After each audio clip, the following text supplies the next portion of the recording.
Avant-propos.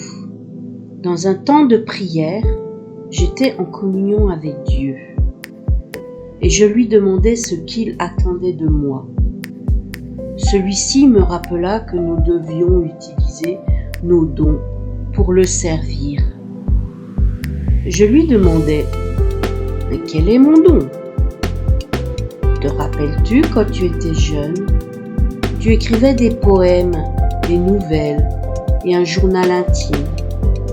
Et là, je voudrais que tu témoignes en racontant ta vie et comment j'ai agi pour te garder et pour me révéler à toi. Enfant, tu étais spécial. Et un jour, te rappelles-tu, tu aimais tant ces fleurs, ces dahlias pompons qui bordaient le jardin de la maison. Et quand tu rentrais de l'école, tu aimais prendre ces pompons entre tes mains. Mais 2 ou 3 fois, un frelon surpris te piqua la main.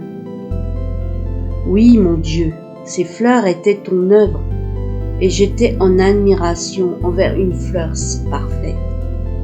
Cette fleur, reflet de ton œuvre, mais à l'intérieur, ce frelon représentait le mal et la douleur.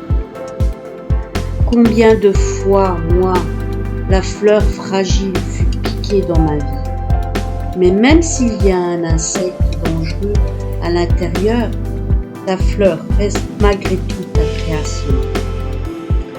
Pour des raisons de révélation très intimes et par respect pour ma famille et mes proches, je tiens à garder l'anonymat. J'accompagnerai ce livre de références bibliques et autres qui m'ont forgé. C'est un livre témoignage de ce que Dieu a fait dans ma vie, mais également les dégâts provoqués par l'occultisme, le péché et ses conséquences, la religion et les fausses doctrines. Une ode à la beauté de la nature et de l'existence. Un livre qui, malgré un destin déchiré par les souffrances, est un livre d'espoir. Et ce livre est accompagné des photos que j'ai fait pratiquement à 95%.